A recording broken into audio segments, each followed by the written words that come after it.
أنا من سنة هاي إني تاي طلابات مقلة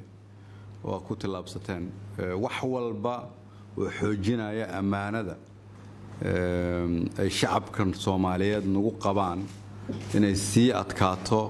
وحنا من سنة إني تاي طلاب حقلة دلك دولة نمدا قرن نمدا يدد نمدا صومالية نونكسن وحمو قتمر كإن أي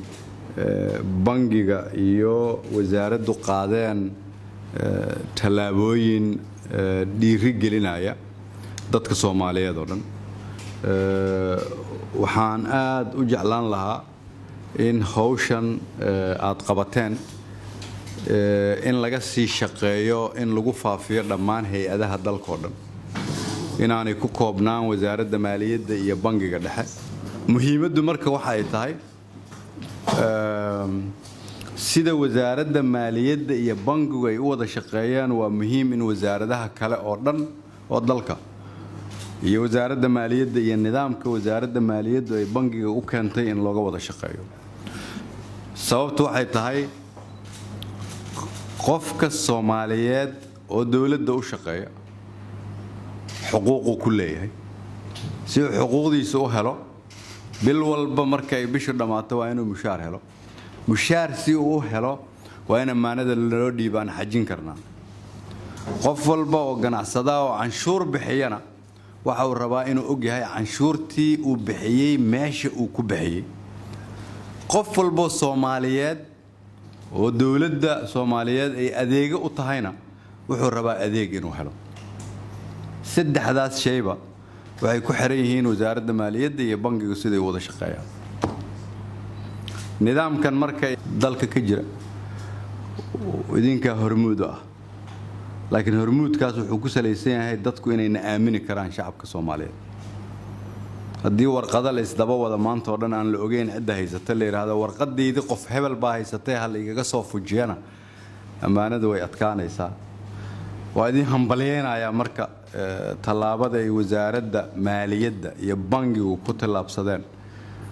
waxaan dhihi lahaa laakiin hal lagu faafiyo dalka intiisa kale oo qorsho lagu soo cirib tiraayo isdabawadka warqadaha lagu xoojinayo daahfurnaanta lagu adkeenayo amaanada shacabka ha keento wasaaradda maaliyaddu si aan uga shaqeyno iyo hay'adaha kale in hanti dhowrka halkan uu joogana way ila quman tahay حسابيه جود إن يجوكتال كان وإلى قمنتاي دمان وزيردي وزارة مالية iyo gudoomiyaha bangiga halkan joogo ila fiican tahay sababtoo ah intii naas lagu aaminay ummadda waxa laga soo aruuriyo in ay ilaalisaan hormuudna ka ahaataan isla xisaabtanka marka waxa aad u soo jeedinayaa in wasaaraddu iska bilowdo oo bangigu iska bilaabo oo hanti dhowrku iska bilaabo oo xisaabiyaha guud iska bilaabo idinku isla xisaabtama kadibna madaxweynaha iyo wasaaraha ku xajiya kadibna wasaaradaha kale ku xajiya kadibna dalka intiisa kala gaarsiiyo isla xisaabtanku ma aha inaad dadka kale la xisaabtantaan idinku aadan isla xisaabtamina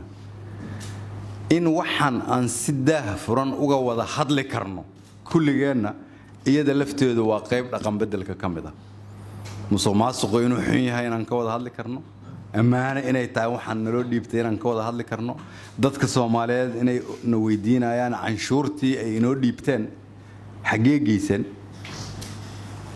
waxa soo dhame waa qayb kamid ah dhaqanka ugu dambeyntii qofka shaqaalaha dawladda u shaqeeyo oo 27 bisha markii la gaaro raba in uu mushaar helo bil walba wuxuu aaminsan yahay dhaqankii inuu isbedelay hadduu bil kamida mushaarkiisa waayo wuxuu aaminayaa dhaqanka hore in lagu noqday hadday taasu dhacdana ka fikiri maayo 20 ama 30 bilood oo mushaarka siisaan laakiin wuxuu ka fikirayaa ama ka fikiraysaa halka bil uu mushaarka waayo ama ay weysay waana xuquuq oo qofku kugu leeyahay qofkii halkan subax u soo shaqo taga oo 30 maalmood ku shaqeeya waa inuu mushaarkiisa helaa si uu mushaarkiisa u helo waa inaad og tahay inta qof oo ku shaqeysa iyo dhaqaalaha aad haysato inay isla mid yihiin isla yihiin aaminaada shacabku nagu qabana asaas waxa uu ahaa isla xisaabtankana waxaa talaabada ugu horeysa ah annaga gudaheena sidaan isula xisaabtano waa idin mahad celinaya waan idinku ammaanaya waa idinku hambalyeynaya shaqada qabateen waxaan rajeynayaa in wasaaradaha kale iyo hay'adaha kale dawladda sida ugu dhaqsaha badan aad u gaarsiin doontaan hadii la yiraahdo waa mahadsantiin intaas ku soo